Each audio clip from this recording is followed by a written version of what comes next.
Ototnya tuh jadi kaku gitu ya. Nah, Hmm. kalau kita tekan-tekan gitu agak kelonggar sedikit, jadi biasanya lebih nyaman, seperti itu. Misalkan pasien dengan riwayat, infeksi paru-paru, tuberkulosis ya. Oh. Tuberkulosis itu selain di paru-paru dia bisa menyebar juga, dan Oh. paling sering penyebarannya itu ke tulang belakang, makin intens nyerinya. Nah, Hmm. kalau misalkan sampai tulangnya kolaps dan menekan syaraf, ya akan terasa tuh, seperti kelemahan, kalau jalan jadi susah, terus jadi ada kebas-kebas, seperti itu. Nah, itu harus segera ditangani.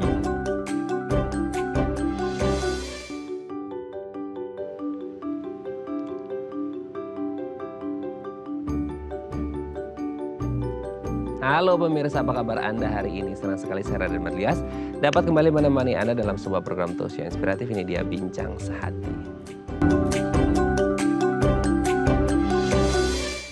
Buat Anda yang suka kerjanya duduk, terus sukanya ngebungkuk gitu ya. Tapi kayaknya emang nyaman ya, maksudnya kayak kita kerja gitu ya, lagi ngetik di komputer atau di laptop, lama-lama bongkok, bongkok, bongkok. Nah ini pengaruh pada postur tubuh kita. Nah salah satu yang mungkin diwaspadai dari hal tersebut atau mungkin kegiatan-kegiatan atau aktivitas lain atau kondisi lain adalah terjadinya nyeri punggung.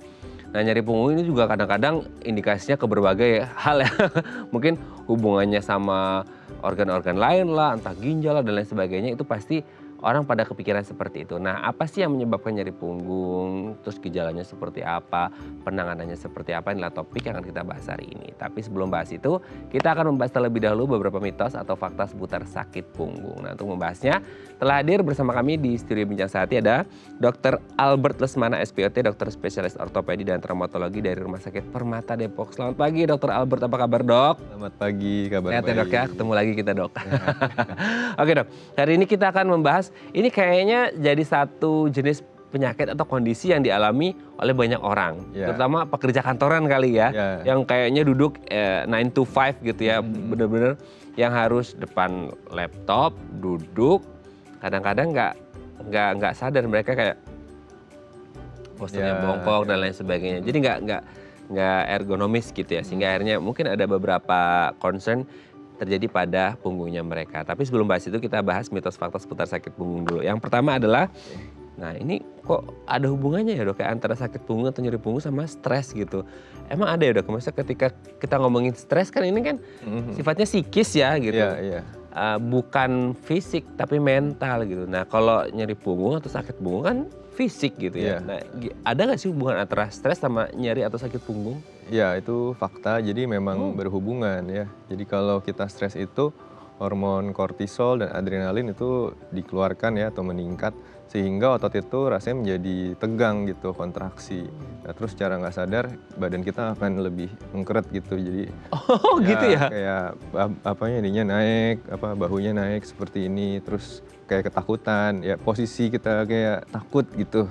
Nah, jadi itu secara nggak langsung dari psikis bisa berpengaruh terhadap fisik. Nah, lama-lama karena posisinya seperti itu, terus mungkin kita nggak sadar itu kita lagi stres karena ya ini kerjaan aja biasa. Akhirnya seperti itu terus, ototnya lama-lama dia tegang, capek.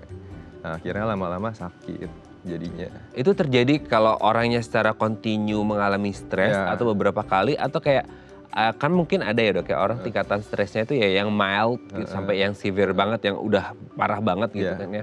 Nah itu semakin tingkatannya semakin parah, berarti dia akan ngefek ke tubuhnya, terutama ke punggungnya, karena pasti tensinya juga lebih tinggi kan, itu bisa pengaruh ya berarti? Ya, biasanya sih karena kronis ya, jadi berkepanjangan, stres yang berkepanjangan gitu. Oke, jadi memang harus diantisipasi. Jadi selama ini kalau kita ngomongin nyeri punggung atau sakit punggung, tidak melulu masalah entah fisiknya karena trauma dan lain sebagainya, postur juga, tapi mungkin salah satunya dari stres. Hormon kortisolnya tadi ya. Makanya jangan stres-stres lah ya. Nggak enak stres ya, Dok ya. Oke, kita lanjut yang kedua ya. Obat penghilang rasa sakit efektif mengobati nyeri punggung. Ini jadi apa ya? cara instan. Iya. Karena gini, kalau ngomongin nyeri atau sakit punggung itu kan sesuatu yang sangat painful, sesuatu yang sangat sakit sekali gitu ya. Apalagi untuk orang yang suka beraktivitas mobile banget gitu ya. Nah ketika kayak waduh harus kesini, harus ke situ, harus presentasi depan klien, kan gak enak presentasi begini-gini kan gitu ya. Gitu. Nah akhirnya orang pakai obat analgetik lah ya, penghilang nyeri seperti itu. Nah ini efektif gak sih, kayak emang nanti akan sifatnya permanen atau dia sifatnya sementara aja kalau kita ngomongin nyeri terus diatasi dengan obat pereda nyeri? Oke, jadi obat pereda nyeri itu sifatnya hanya sementara sebetulnya. Ya karena dia hanya meredakan peradangan aja dan mekanisme nyerinya gitu dihambat ya. Tapi yang perlu kita perhatikan kalau terjadi nyeri kita harus cari tahu sebab nyerinya kenapa. Nah itu makanya kenapa penting untuk konsul ke dokter. Karena butuh pemeriksaan tuh. Walaupun nyerinya di tempat yang sama, penyebabnya bisa beda-beda. Makanya harus digali lebih dalam, ya penyebab nyerinya yang kita atasi. Seperti itu. Tapi sebenarnya kalau orang lagi nyeri, kayak nyeri punggung terus mereka minum obat pereda nyeri gitu ya dok ya. Itu tuh ada apa sih yang terjadi di tubuh kita kok bisa pada saat itu tuh hilang nyerinya gitu. Gak ngerti sih, maksudnya itu benar-benar hilang nyerinya, maksudnya dalam artian sembuh atau sebenarnya ada sesuatu yang mengkamuflage yang akhirnya kita mendistraksi supaya kita nggak kerasa sakitnya atau gimana sih? Ya itu karena ya transmitter ya dari yang menyebabkan nyeri itu ya dihambat oleh obat itu gitu. Jadi itu sebagai penghambat gitu. Jadi mekanisme nyeri itu kan sebenarnya normal ya. Maksudnya wajar gitu. Jika ada terjadi sesuatu maka tubuh kasih sinyal atau alarm. Nah itu alarmnya aja yang dihambat gitu. Ibarat kata nanti kalau udah waktunya habis, ya sakit lagi, rasa lagi gitu ya. Berarti tidak transmitternya tadi itu tidak secara permanen akan menghilangkan rasa sakitnya. Betul. Kalau akar masalahnya belum diselesaikan. Ya. Gitu ya. Oke, jadi jangan ketergantungan sama obat pereda nyerinya ya. Betul. Karena sifatnya sementara dan nggak bagus juga kalau dikonsumsi dalam jangka. Kalau berkepanjangan ya bisa ada efek juga ke biasanya ke lambung atau ke ginjal seperti itu. Jadi harus konsul ke dokter sebaiknya sih sebelum mengkonsumsi ya. Oke, jadi jangan kayak iya mungkin kalau untuk pas lagi urgent banget. Ya, kalau urgent banget kayak harus ya ini kita ngomong sudden death decision harus cepat-cepat punya solusi cepat ya oke boleh. Tapi setelah itu harus tetap konsul ke dokter ya. Tidak boleh jadi kebiasaan. Iya kebiasaan. Terus diminum terus. Iya kan, maksudnya kayak udahlah nggak ketemu. Kadang-kadang itu dok, mereka tuh bukan nggak mau ketemu dokter, kadang mereka tuh takut divonis ya dok ya. Kalau didiagnosis ini itu jadi kayak udahlah pereda nyeri aja udah hilang gitu kan ya. Padahal itu tidak mengobati, bisa jadi seumur hidup ngalamin kondisi itu gitu ya. Oke, kita lanjut yang ketiga ya. Sakit punggung itu katanya hanya disebabkan oleh cedera. Nah, cedera itu berarti entah dia karena trauma, entah kebentur dan lain sebagainya jatuh gitu ya. Atau sebenarnya ada faktor-faktor yang lain gitu. Kan sifatnya kayak punggung gitu kan itu pasti fisik. Berarti antara cedera, trauma dan lain sebagainya. Atau ada faktor yang lain juga? Ya ada faktor yang lain juga ya. Jadi penyebabnya banyak gitu. Yang pertama itu nyerinya apakah nyeri memang di situ atau dia nyeri dari tempat lain gitu, revert pain gitu istilahnya. Ya, jadi kalau misalkan nyeri itu kita harus cari tahu sebabnya apa. Apakah tadi karena stres, yang kedua apakah karena postur, pernah ada cedera atau enggak. Bisa juga suatu infeksi juga bisa di bagian situ. Atau ada kelainan anatomis itu juga bisa menjadi penyebab nyeri. Nah, kalau kelainan anatomis tuh maksudnya bawaan lahir atau dewasa bisa juga terjadi? Ya biasanya bawaan lahir gitu atau dari sebab lain gitu. Misalkan pada pasien dengan skoliosis, tulang belakangnya dia ada yang melengkung seperti itu ya maka otomatis berpengaruh pada otot-otot di sekitar punggungnya. Oke, jadi nggak hanya faktor dari cedera ya, ada banyak faktor yang lain yang akhirnya menyebabkan orang kenapa bisa nyeri atau sakit punggung ya. Oke, jadi memang harus dicari tahu akar masalahnya dari mana gitu ya dok ya. Oke, kita lanjut yang keempat. Banyak berbaring percepat penyembuhan sakit punggung. Ya ini memang sih kalau kita lagi sakit punggung, mau duduk, mau berdiri, itu rasanya effort banget ya. Akhirnya orang berbaring aja udah paling nyaman tuh untuk meredakan ngilunya atau nyerinya. Tapi kalau berbaring itu akan efektif nggak sih? Maksudnya kayak kita berbaring aja terus gitu kan, tapi kapan berdirinya ya Enggak gitu? sih, kalau ini mitos sih. Oh. Ya, jadi kalau nyeri punggung misalkan karena otot gitu, ya itu biasanya selain dengan kita bantu, misalnya kalau ototnya tegang gitu ya, bisa dibantu dengan kompres, pemijatan ringan, kompres hangat ya, pemijatan ringan. Nah, terus exercise, justru biasanya kalau nyeri punggung itu malah perlu exercise atau diregangkan ototnya lagi. Malah kalau rebahan terus, dia akan jadi diem terus lama-lama kaku ya sakit juga, malah tidak menyelesaikan masalah. Oke, Dok, itu peregangan harus exercise, ceritanya gimana dong? Ya, Maksudnya kita gerak aja mungkin mereka sakit ya gitu. Terus maksudnya emang ada gerak-gerakan yang ringan-ringan yang khusus ya, atau kayak gimana sih? ya ringan gerakannya yang ringan aja. Misalkan nyerinya di sini, ya makanya kita exercise dengan misalkan memutar bahu sini, terus dengan menggerakkan punggung sepertinya ditahan. Ada sih beberapa gerakannya. Untuk melatih otot-otot di sekitar punggung gitu. Nah itu gunanya untuk relaksasi gitu. Relaksasi ya, oke, berarti memang nggak boleh diem justru ya. Iya. Tapi kalau ngomongin yang berbaring tadi, sebenarnya saya jadi kepikiran, kalau misalnya mereka nyari punggung terus kemudian berbaring terus, itu kayak ketahan nggak sih sama beban tubuh kita sih? Iya, Bisa lebih sakit atau enggak? Ya bisa lebih sakit lama-lama. Karena ketahan beban tubuh kita ya. Kalau keadaannya sampai menyebabkan cuman bisa berbaring, nah itu berarti ada sesuatu yang perlu segera ditanganin ya. Oh iya, jadi kalau alasannya berbaring karena emang nggak bisa berdiri, nggak bisa bangun, benar-benar kan memang mungkin ada bedanya antara yang nggak benar-benar nggak bisa duduk atau berdiri atau yang kayaknya pengen berbaring aja. Iya. Sebenarnya duduk ya itu beda kasus ya gitu. Itu beda kasus. Kalau emang benar-benar nggak bisa, ya berarti ada faktor yang lain. Iya. Jadi bukan karena malas, tapi karena memang benar-benar nggak bisa. Nah, itu harus segera diperiksa gitu. Harus segera periksa karena itu sifatnya urgent gitu. Iya. Oke, yang terakhir Dok.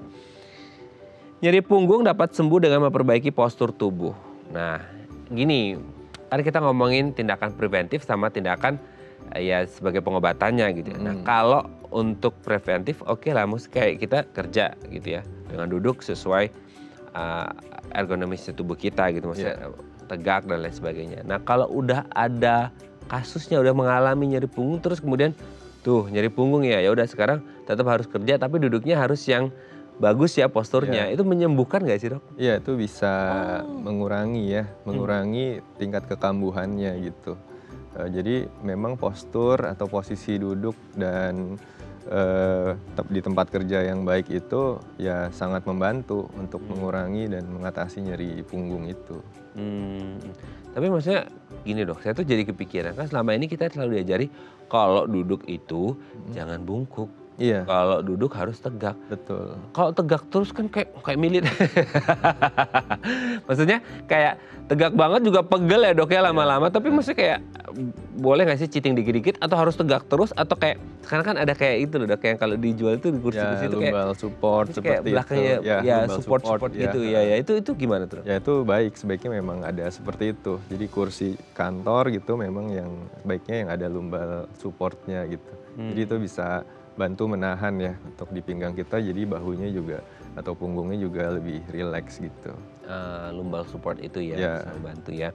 Jadi membantu postur tubuh kita supaya nggak tegang banget atau nggak bungkuk banget. Gitu ya. Dan sebaiknya siku ini ada penahannya di kursi maupun di meja gitu. Yang tatakan, maksudnya kayak kursi? Yang di samping gitu. Oh harus ada itunya ya? Ya, kalau nggak bahu kita ini, otot yang menahan bahu ini akan menahan terus beban lengan kita ini.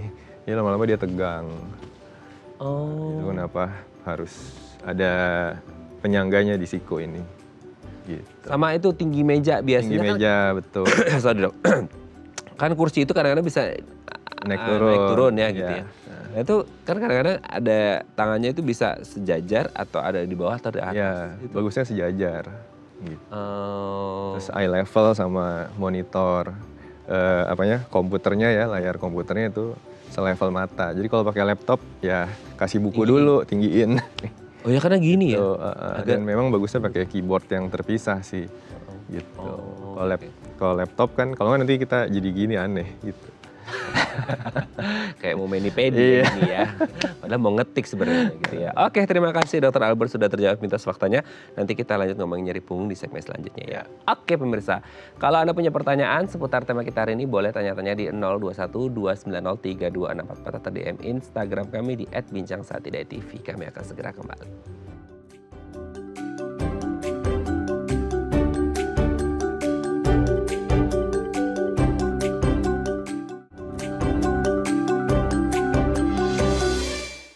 Baik, Anda masih bersama kami di Bincang Sati dan kita masih membahas tema kita hari ini seputar nyeri punggung. Kalau Anda punya pertanyaan seputar nyeri atau sakit punggung, boleh tanya-tanya di 021 290 32644 atau DM Instagram kami di @bincangsaati.tv. Kita masih bersama dengan Dr. Albert Lesmana SPOT, dokter spesialis ortopedi dan traumatologi dari Rumah Sakit Permata Depok. Oke dok, punggung ya, selain menjadi tulang punggung keluarga. Iya dok ya, jadi saya jadi kepikiran tuh tulang punggung tuh kayak jadi tulang punggung keluarga, berarti itu bebannya juga berat mungkin ya gitu, jadi tulang punggung gitu ya. Nah hari ini kita ngomongin nyeri punggung. Nah sebenarnya di punggung kita ini ada apa aja sih? Maksudnya kayak selama ini kan mungkin ya, kalau orang ngomongin kayak saraf kejepit itu di punggung, tulang belakangnya di punggung gitu ya. Ada jaringan apa, persarafan dan lain sebagainya. Tapi sebenarnya kalau ngomongin anatomi yang ada di punggung kita ini, pertulangannya dan lain sebagainya itu ada apa aja sih dok? Ya, jadi punggung itu kalau bisa kita bagi ya, ada punggung bagian atas sama bagian bawah. Nah kalau yang bagian bawah tuh biasanya di Indonesia sebutnya pinggang. Nah, jadi kalau punggung masih masuk tulang punggung bawah ini ya? Ya, ini tulang punggung bawah tuh biasanya pinggang. Jadi kalau pinggang itu di lumbal 1 sampai 5 gitu ya. Sedangkan kalau punggung itu atau kita sebutnya vertebra torakal ya. Jadi yang membentuk struktur utama itu dari tulang-tulang belakang, tulang vertebra torakal. Nah, itu dia memiliki beberapa lapis otot juga dia sebagai tempat menempelnya si tulang rusuk atau tulang iga kita tuh ya, satu punggung itu ya menempel di tulang belakangnya itu. Yang kedua, dia juga sebagai tempat menempelnya ini ekstremitas atas kita. Jadi tulang belikat itu ya nempelnya di punggung. Nah, jadi selain ada tulang belakang di mana isinya ada kanal saraf, ada sarafnya gitu ya, saraf utama yang bercabang-cabang, dia juga sebagai tempat si tulang iga menempel, juga ada lapisan otot-ototnya tuh. Nah, otot-ototnya biasanya dibagi menjadi 3 ya. Satu itu yang bagian sisi luar, itu biasanya fungsinya untuk alat gerak. Nah, jadi menggerakkan tadi si tulang belikat tadi, jadi kita bisa gerakin tangan kita seperti itu ke depan, ke belakang. Nah, itu fungsi yang otot yang lapisan luar gitu ya. Yang kedua, itu ada otot yang lebih dalam lagi, otot-otot pernafasan tambahan. Ya, jadi kalau otot pernafasan utama kan diafragma ya. Iya. Nah, tambahannya itu otot-otot yang ada di antara tulang-tulang iga. Nah, itu juga ada di situ. Nah, terus yang terakhir otot-otot di sekitar tulang belakang. Ya, fungsinya untuk menjaga postur kita tetap tegak dan juga untuk memutar badan kita. Gitu. Banyak ya dok ya isinya ya. Betul. Oke. Sekarang kalau kondisinya adalah nyeri punggung gitu ya. Itu kondisi yang seperti apa kok bisa dikatakan nyeri? Berarti ada sesuatu yang tidak wajar terjadi di punggung kita dong. Bisa jadi dia ada di kayak tadi ya, lapisan yang paling luar kah apa segala macam gitu. Nah, itu biasanya yang paling umum ya karena ketegangan otot yang bagian paling luar tuh, biasanya berhubungan sama otot bahu juga ya, gitu. Jadi ototnya di situ menegang di otot-otot di sekitar tulang belikat, itu yang menyebabkan nyeri gitu. Tapi dia biasanya terjadinya khas nggak sih? Maksudnya kayak yang dirasakan itu nyerinya kayak mana gitu kan? Mungkin ada yang nyerinya kan selama ini kalau kita kerasa kayak mungkin celekit-celekit atau dia benar-benar kayak ketarik gitu dong. Ya, biasanya nyerinya itu istilahnya ngebet ya atau cramping gitu ya. Jadi seperti ada yang ketarik gitu, terus rasanya pegel sekali. Nah, terus kalau ditekan gitu, oh lebih nyaman gitu. Ya, biasanya seperti itu kalau yang di bagian luar ya. Itu kenapa dok kalau ditekan kok bisa lebih nyaman? Maksudnya gini kan, nalarnya kita kalau sakit terus ditekan kan malah tambah sakit. Itu kok ditekan malah nyaman, kenapa ya? Ya, karena dia ototnya itu ada yang istilahnya eh, ototnya tuh jadi kaku gitu ya. Nah kalau kita tekan-tekan gitu agak kelonggar sedikit, jadi biasanya lebih nyaman seperti itu. Tapi biasanya kalau nyerinya itu ya jadi bikin nggak nyaman, nggak enak, gerakin bahu tuh jadi susah juga, seperti itu juga bisa. Tapi dia sifatnya ini nggak sih, maksudnya mendadak langsung nyeri atau dia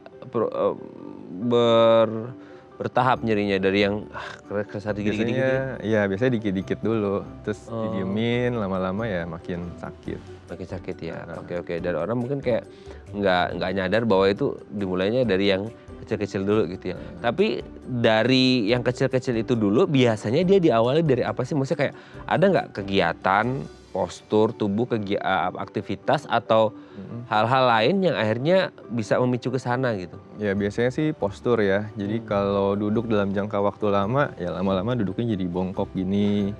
Nah itu ototnya akan jadi capek ya, nahan kan dia maunya tegak gitu. Terus dia lama-lama gini itu nggak sesuai dengan anatomi dari tulang belakangnya. Yang kedua itu naik motor atau berkendara yang terlalu lama. Nah, itu kita jadi nahan seperti ini terus. Nah, itu belum juga getaran ya dari mesin motor sama jalan. Nah itu kan menahan tuh ototnya. Waduh, kalau yang ojol sama kurir gimana? Iya, itu memang sering terjadi gitu. Atau gerakan atau yang biasanya mengangkat-angkat barang atau naruh barang di atas. Atau kalau pada yang suka olahraga raket atau seperti tenis, bulu tangkis, nah, itu kalau pemanasannya kurang atau bermainnya berlebihan juga bisa. Itu atau yang olahraga yang melempar seperti baseball, softball gitu. Nah, pitchernya tuh ya itu juga kayak itu dong, bisa. apa sih, tolak peluru ya, apa sih, lempar lembing itu kan, gitu kan. Itu juga bisa kalau misalkan salah tekniknya atau kurang pemanasan. Tapi paling sering ya itu yang kerja di kantor dalam jangka waktu lama harus duduk terus ya, atau itu kendaraan roda 2 motor seperti itu. Oh, itu paling banyak paling ya? Banyak. Lah itu juga paling banyak jumlahnya kayaknya dong. Kalau atlet mungkin pas lagi tanding gitu ya. Lah kalau untuk yang kerja kantornya emang daily activity-nya mereka gitu. Sama yang mungkin ojol atau kurir yang memang setiap hari harus naik motor berjam-jam. Itu berarti risikonya lebih gede ya? Iya. Oke. Itu bisa mungkin risikonya lebih meningkat dari yang lain, makanya harus diwaspadai gimana untuk mencegahnya, atau kalaupun sudah terjadi gimana penanganannya, nanti kita bahas di segmen selanjutnya ya dok ya. Oke pemirsa, kalau Anda masih punya pertanyaan seputar tema kita hari ini, boleh tanya-tanya di 021 290 32644 atau DM Instagram kami di @bincangsahatidayatv. Kami akan segera kembali.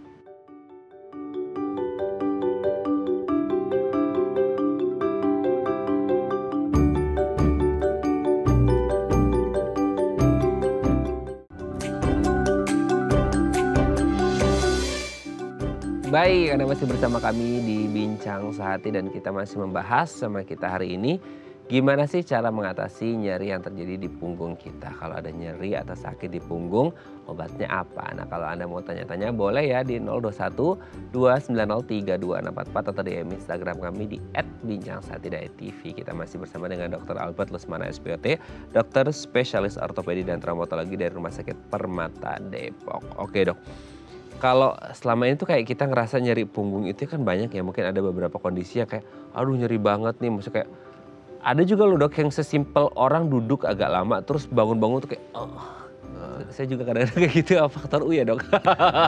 Gitu ya, kayak aduh sakit banget nih punggungnya gitu. Meskipun akhirnya berangsur-angsur pulih seperti itu ya. Nah sebenarnya kalau ngomongin ya sebenarnya kalau sesuatu yang terjadi tidak sesuai pada tubuh itu kan bisa dibilang berbahaya. Tapi kalau ngomongin nyeri punggung ini sendiri, seberapa berbahayanya sih kalau kita ngomongin, oh ini terjadi nyeri punggung di punggungnya seseorang gitu, itu keparahan atau keberbahayaannya itu sendiri seperti apa? Oke, jadi ada beberapa kondisi yang perlu diperhatiin nih. Kalau sakitnya itu misalkan udah berlangsung lama atau udah minum obat juga, kalau obatnya nggak diminum tetap sakit lagi.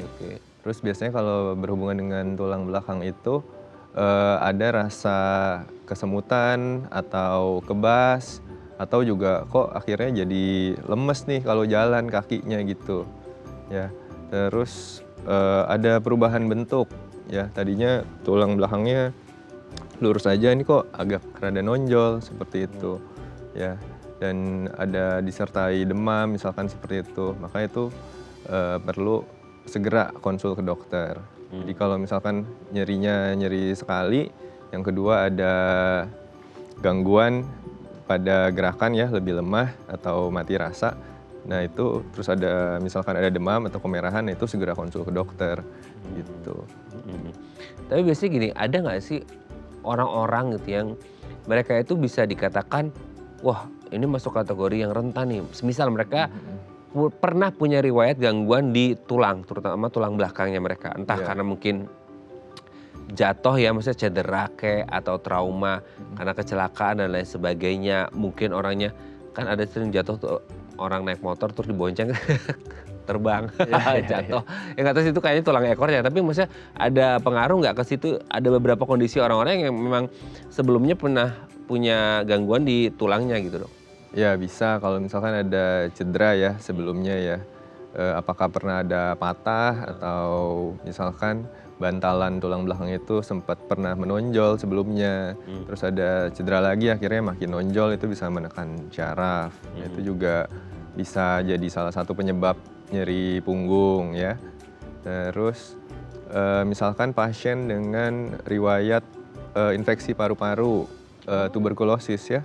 Tuberkulosis itu selain di paru-paru dia bisa menyebar juga, dan paling sering penyebarannya itu ke tulang belakang area punggung.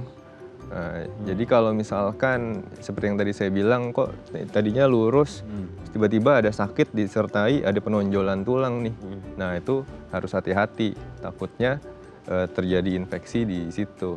Karena biasa kalau infeksi tuberkulosis itu pelan-pelan dia, jadi nyerinya pelan-pelan. Begitu tulangnya hancur, dia jadi istilahnya patah ya, patah patologis seperti itu, kolaps, akan terbentuk tonjolan seperti itu, atau kita sebut gibus.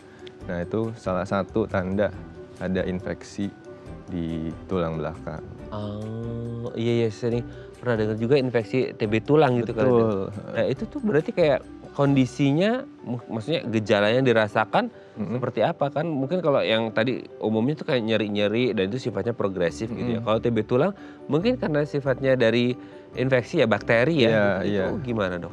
Ya, kalau TB tulang ini biasanya dia kan kalau penyebaran itu dari paru-paru dulu ya, dari pernafasan, dari udara masuk paru-paru.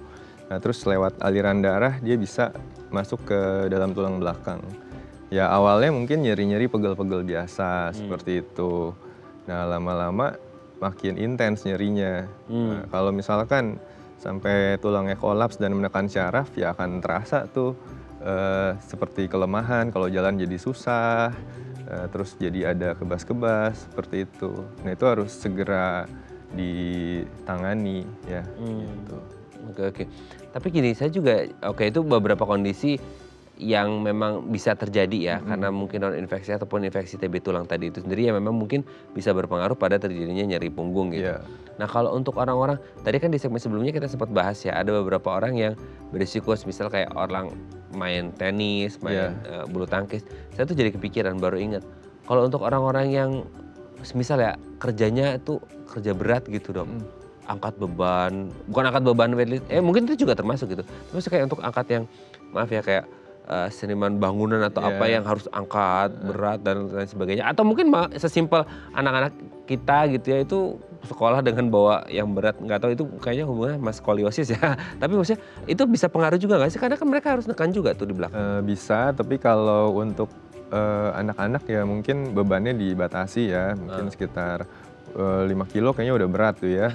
Tapi kayaknya sekarang udah pada gawe semua ya dok? Iya, tapi kalau pakai backpack ya pakai yang benar, kanan kiri. Jangan pakai backpack gendongnya sebelah doang. Oh nggak boleh ya? Nah itu pasti ototnya lebih berat sebelah yang nahan. Meskipun tuh kayak nggak begitu berat banget tasnya gitu ya, tapi nggak boleh ya? Sebaiknya memang kalau pakai backpack ya dua-duanya. Sama ini dok, kan ada tuh tas itu yang keras ya, maksudnya kayak belakangnya itu benar-benar yang keras atau ada yang agak lembut, ada kayak bantalannya gitu, pengaruh nggak sih dok? Nggak terlalu pengaruh sih, itu lebih ke kenyamanan ya. Kenyamanan Kalau aja lembut ya. lebih nyaman. Oke, itu anak sekolah. Tapi kalau untuk kayak pekerja berat itu? Ya kalau pekerja mungkin awal-awal pasti sakit ya, kan kaget soalnya. Cuman kalau sudah sehari-hari sih tubuhnya sudah menyesuaikan. Nah itu masalahnya adalah ketika itu jadi kebiasaan sehari-hari dan pain tolerance-nya mereka jadi lebih tinggi. Jadi kayak akhirnya nggak kerasa gitu. Tapi itu mesti kayak time bomb nggak sih, bahwa suatu waktu nanti sesuatu yang kayak mereka biasa disebut sebagai habit, yang kayak nggak sakit kodok, tapi bisa-bisa meledak keluar gitu. Ya bisa, kalau misalkan ada cedera gitu atau lagi salah posisinya, ya bisa saja terjadi gitu. Bisa aja terjadi ya. Tapi untuk meminimalkan risiko terjadi itu, bisa nggak sih ketika kita ngerasa kayak, oh kayaknya kita punya faktor risiko yang disebutin sama Dokter Albert tadi deh, kita kerjanya begini, terus suka begini-begini.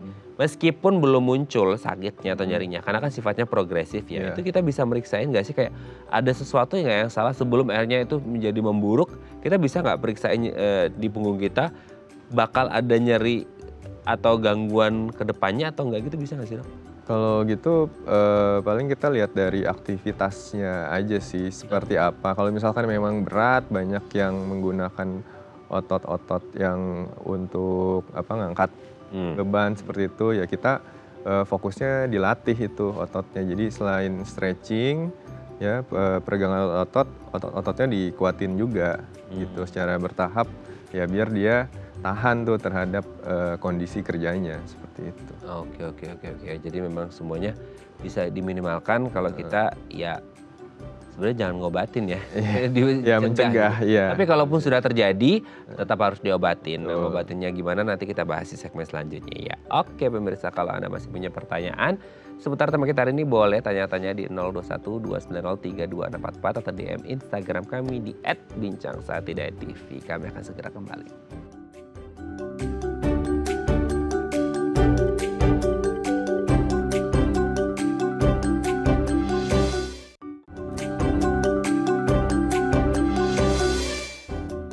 Baik, Anda masih bersama kami di Bincang Saati dan kita masih membahas sama kita hari ini seputar gimana sih cara mengatasi kalau terjadi nyeri punggung atau sakit punggung. Nah, kalau Anda punya pertanyaan seputar tema kita hari ini, boleh tanya-tanya di 021-290-3244 atau DM Instagram kami di @bincangsaatidayatv. Kita masih bersama dengan Dr. Albert Lesmana SPOT, dokter spesialis ortopedi dan traumatologi dari Rumah Sakit Permata Depok. Oke dok, kita lanjut lagi. Dok, tapi sebelum kita ngomongin pengobatan itu saya jadi kepikiran. Gini, orang kan kalau dalam proses kehidupan mengalami proses aging ya, generatif gitu ya. Nah, untuk mereka-mereka yang sudah, kalau tadi kita ngomongin postur lah gitu, kegiatan raket dan lain sebagainya gitu ya. Nah, kalau untuk yang aging, untuk yang sudah mulai menua, itu kan kayaknya semua organ tubuhnya pasti akan mengalami penurunan fungsi atau kinerja. Ya entah ginjal apa segala macam, termasuk tulang punggung juga mungkin. Itu juga berisiko nggak sih? Ya itu berisiko ya. Jadi kalau kepadatan tulang itu setiap tahunnya akan menurun. Jadi kepadatan tulang kita itu pada puncaknya itu biasanya di usia sekitar 30-an. Nah, belum saya dok, saya masih 11 tahun lagi ya. Setelah itu akan menurun tuh dari tahun ke tahun sedikit demi sedikit. Nah pada wanita yang sudah mengalami menopause maka akan lebih cepat proses penurunan kepadatan tulangnya. Makanya perlu di-maintain dengan konsumsi vitamin D, kalsium, dan olahraga. Tetap harus ada olahraga. Jadi biar tulang belakang kita itu tetap kuat, tetap kokoh, dia nggak rapuh. Karena kalau rapuh seiring berjalannya waktu menahan beban tubuh, lama-lama dia bisa lebih jadi turun ya gitu ya, tingginya jadi berkurang ya, lama-lama dengan postur juga mungkin bongkok, lama-lama akan bongkok kalau tulangnya nggak kuat dan ototnya juga nggak kuat gitu. Oke, ngomongin masalah olahraga atau exercise itu kan memang wajib hukumnya kalau kita ngomongin mau sehat tulang kita gitu. Nah itu biasanya dok, kalau untuk yang dari muda gitu ya, itu udah olahraga oke lah, maksudnya kayak lansia mereka it's not a big deal buat mereka untuk ngelakuin olahraga. Tapi kalau kayak dari mudanya mereka nggak pernah exercise sama sekali. Terus kemudian ketika masuk usia pensiun, nothing to do nih, ya udah olahraga aja deh. Tapi FOMO-nya tuh kayak olahraga prestasi, jadi atlet gitu ya. Jadi kayak wah sepedaan lah, lari lah dan lain sebagainya. Itu make sense gak sih kalau mereka melakukan itu, atau kayak boleh tapi bertahap gitu? Ya boleh olahraga tapi harus bertahap ya. Nggak bisa lari langsung kenceng gitu, langsung maraton nggak bisa. Harus dimulai dari jaraknya yang pendek-pendek dulu, seperti itu. Malah pinginnya sehat, malah nyeri punggung, nyeri tulang semuanya ya. Karena kan kayak nggak bisa disamakan gitu ya antara kondisi tulang kita sebagai orang biasa sama yang atlet yang sudah memang well trained banget gitu ya. Kita bukannya well trained malah overtrain gitu ya, malah berabe urusannya gitu. Nah, oke, sekarang kalau misal orang ini dengan kondisi ini didiagnosis sama dokter bahwa ini nyeri punggung nih gitu ya. Itu penanganannya seperti apa? Apakah kita lihat dulu nih ini mild, moderate atau severe-nya seperti apa, tingkat keparahannya atau gimana? Ya tentu dilihat tingkat keparahannya dulu ya. Kalau nyeri otot saja, misalkan pegel-pegel seperti itu atau berasa ngentek gitu ya istilahnya. Nah itu biasanya bisa dengan kompres hangat ya untuk merelaksasi otot-otot. Yang kedua dengan fisioterapi, ya juga kita bantu dengan obat anti nyeri seperti itu untuk mengatasi nyerinya sementara waktu sambil nanti dibuat ototnya rileks lagi, ya, diharapkan nyerinya hilang gitu. Nah kalau yang berat seperti tadi ya mungkin perlu pemeriksaan lanjutan gitu, diperiksa dulu apakah dengan X-ray atau dengan MRI. Kalau kita curiga ada infeksi ya, yang seperti saya bilang tadi, atau ada gangguan lain ya untuk lihat struktur mana nih yang terkena. Gitu. Oke, jadi harus dicari tahu dulu nih kondisi keparahannya seperti apa untuk menentukan tindakannya seperti apa gitu ya. Oke dok, sebelum lanjut ini ada di Instagram, saya bacakan ya, ini ibu apa bapak ya, Adilah itu cewek kali ya dok ya, ibu atau bapak Adilah ya gitu ya. Dok, saya tuh sering mengalami nyeri bagian punggung kanan. Oh, ada yang sebelah aja ya dok ya? Iya. Bisa. Oke. Dari tadi kita belum bahas ya, ini menarik juga. Kanan dan paling kerasa nyeri itu bagian bawah. Sekarang sih nyerinya masih dapat saya tahan sih dok. Kira-kira itu sebabnya apa ya? Apakah bahaya kalau nggak diperiksain dan kapan baiknya harus ke dokter? Sekarang bu, pak. Ya ini bapak atau ibu Adilah. Punggung kanan, oh iya tadi kita belum bahas misal ada perbedaan antara kanan kiri sama bawah atas itu gimana tuh dok? Ya biasa kalau yang atas itu lebih karena tadi angkat-angkat ya, jadi terus atau naruh barang ke atas. Jadi overhead activity gitu ya. Nah itu kalau sebelah kanan biasanya karena kebanyakan orang dominannya tangan kanan.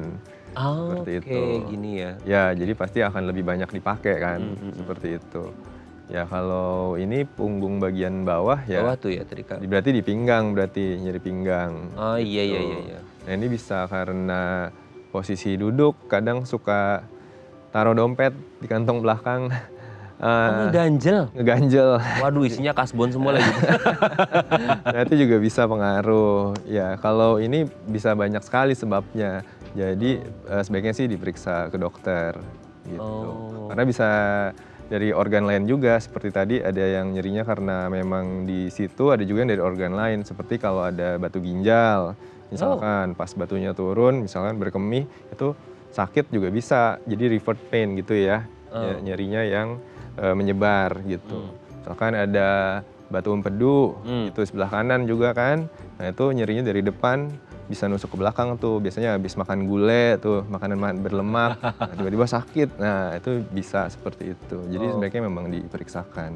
Ini menarik juga nih dok, tadi dokter ngomongin seputar ginjal ya, itu tuh banyak pernyataan di luaran sana bahwa erat nih hubungannya antara kondisi ginjal kalau terjadi gangguan bakal nyeri punggung, atau sebaliknya juga bahwa nyeri punggung itu tandanya ginjal. Itu bisa reversible gitu gak sih atau gimana dok?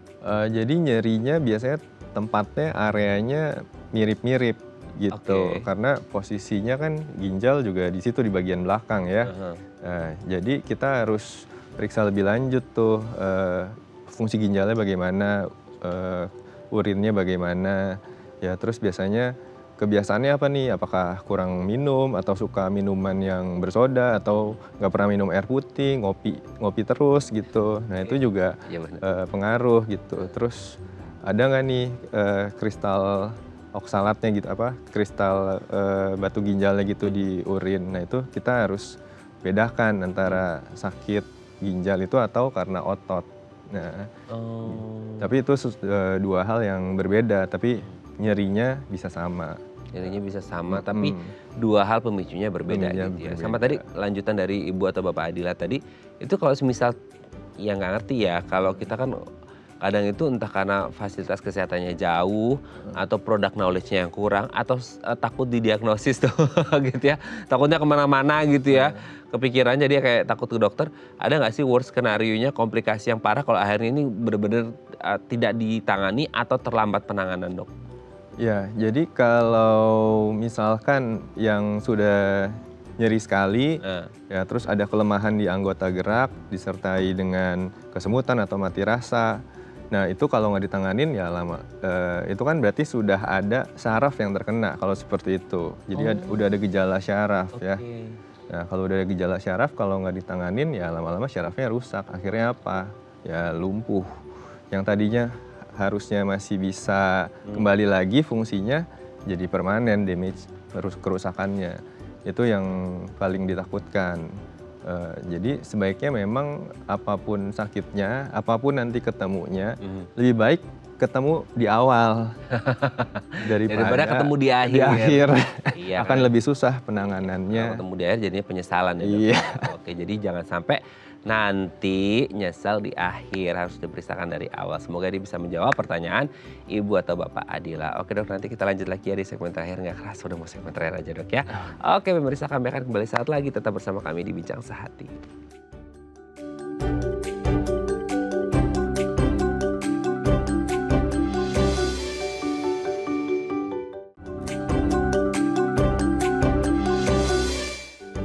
Baik, Anda masih bersama kami di Bincang Sehati dan kita masih membahas tema kita hari ini seputar nyeri punggung, masih bersama dengan Dr. Albert Lesmana SPOT, dokter spesialis ortopedi dan traumatologi dari Rumah Sakit Permata Depok. Oke, Dok, sekarang kalau kita ngomongin tadi kan ada tindakan untuk yang kayak ringan ataupun yang berat seperti itu. Nah, kalaupun akhirnya terjadi kayak yang paling berat banget, dan tadi kan urusannya sama persarafan ya kalau nggak Ya. salah. Nah, kalau nggak salah itu kalau ngomong persarafan itu lumayan complicated ya, karena kan saraf gitu. Ada nggak sih satu tindakan yang dia itu sifatnya operatif atau invasif sehingga kayak benar-benar harus dilakukan pembedahan selain kayak ya nggak sesimpel minum obat analgetik aja penyela nyeri gitu, Dok?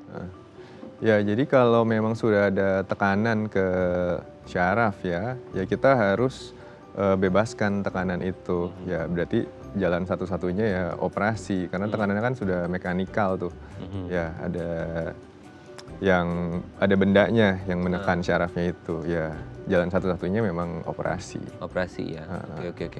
Nah, tapi kan sekarang tuh banyak orang takut operasi ya, Dok ya. Gitu. Ya.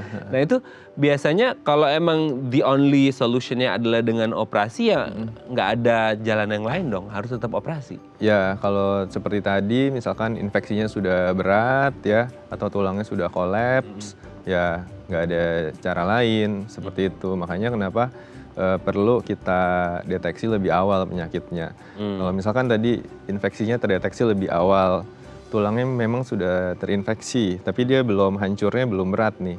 Itu dengan obat anti tuberkulosis itu akan bisa balik lagi. Ya, jadi dengan penyangga luar, ya, tanpa operasi, kasih brace atau penyangga luar, itu masih bisa balik lagi. Tapi kalau sudah terjadi penekanan ke syaraf, sudah kolaps tulangnya, sudah hancur, ya mau nggak mau gitu.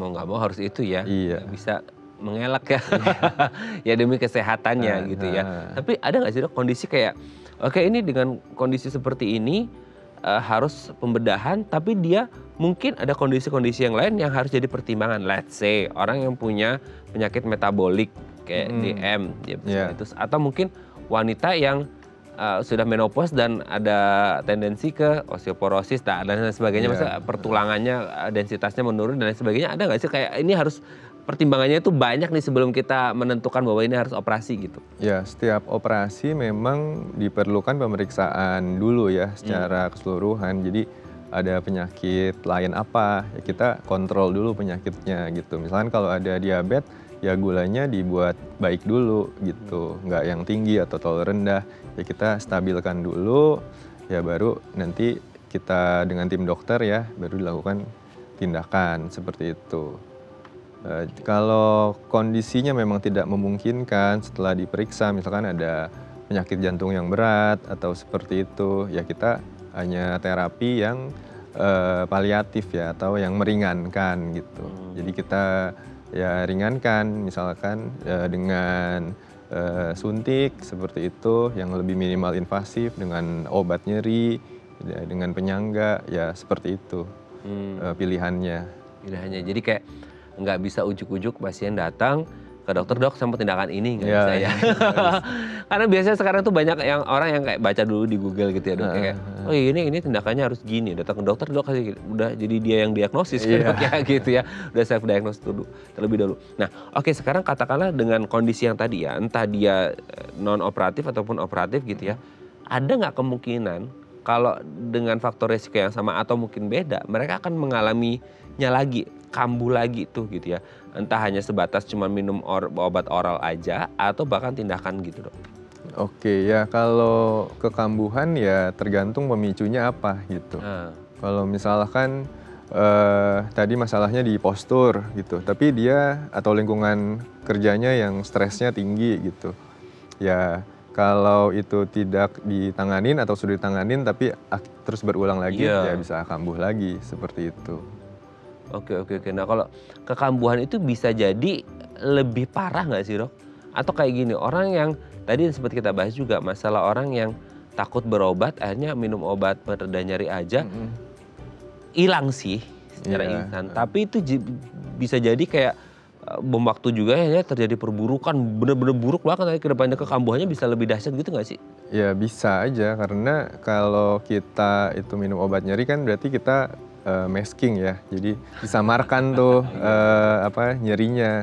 Ternyata terjadi progresif perburukan, misalkan tekanan di syarafnya itu lebih berat, cuman dia nggak rasain, ya akhirnya waktu ketahuan sudah berat sekali gitu. Itu bisa saja, makanya kenapa itu perlu pemeriksaan ya yang baik gitu. Oke, jadi memang kalau udah mulai kerasa nggak enak, nyeri-nyeri ya udah diperiksakan. Kalaupun dokter bilang obatnya harus ini atau tindakan ini, ya dipercaya aja. Kita diskusikan. Diskusikan ya. Betul. Jadi kayak win-win solution lah ya. Yang terbaik untuk pasien dan senyamannya pasien dengan hasil terbaiknya. Oke, terima kasih Dr. Albert. Nggak kerasa 1 jam kita ngobrol sudah ngomongin nyeri punggung.